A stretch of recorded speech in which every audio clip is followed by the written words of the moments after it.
আজকে আমরা যে বিষয়টি নিয়ে আলোচনা করব সেটা হচ্ছে 6 দফা আন্দোলন নিয়ে আমরা আলোচনা করব। 1966 সালে 6 দফা আন্দোলন হয়েছিল।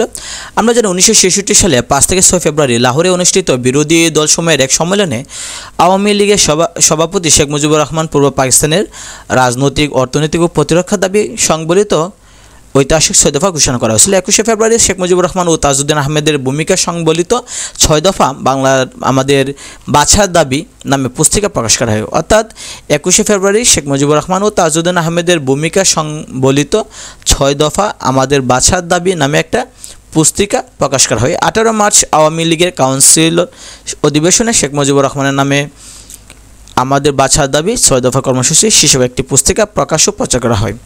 23শে মার্চ 1966 সালে লাহোর প্রস্তাবের ভিত্তিতে 23শে মার্চ 1966 সালে লাহোর প্রস্তাবের উপর ভিত্তিতে শেখ মুজিবুর রহমান আনুষ্ঠানিকভাবে 6 দফা ঘোষণা করা হয়। তো আনুষ্ঠানিকভাবে 6 দফা উদ্ভূত হয় 23শে মার্চ 1966 সালে। 6 দফা দাবিকে শেখ মুজিবুর রহমানের অভিহিত করেছেন আমাদের বাছার দাবি বলে। লাহোরে অনুষ্ঠিত সর্বদলীয় জাতীয় সংহতি সম্মেলনে বঙ্গবন্ধু শেখ মুজিবুর রহমান 6 দফা পেশ করেন 1966 সালে 5 থেকে 6 ফেব্রুয়ারি। এক নজরে আমরা দেখে দিই 6 দফা দাবিগুলি কী কী। একটা হচ্ছে শাসনতান্ত্রিক কাঠামো ও রাষ্ট্রের প্রকৃতি কেমন হবে সেটা। 2 নম্বর হচ্ছে কেন্দ্রীয় সরকারের ক্ষমতা। 3 নম্বর মুদ্রা এবং অর্থনৈতিক ব্যবস্থা। 4 নম্বর হচ্ছে কর রাজস্ব শুল্ক ব্যবস্থা। 5 নম্বর আন্তর্জাতিক বাণিজ্য। 6 নম্বর আঞ্চলিক মিলিশিয়া বাহিনী গঠন। তো 6 দফা দিবস পালিত হয় 7 জুন। 6 দফা আন্দোলনের প্রথম শহীদ হয়েছিল মনু মিয়া।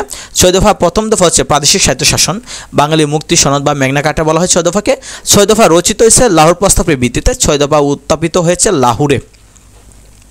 তো এর উপর ভিত্তি করে অর্থাৎ 6 দফার ভিত্তি করে বিভিন্ন বিশেষ পরীক্ষায় প্রশ্ন আসছে এবং পিএসসি অর্থাৎ সরকারি বিভিন্ন চাকরি পরীক্ষাতেও প্রশ্ন আসছে।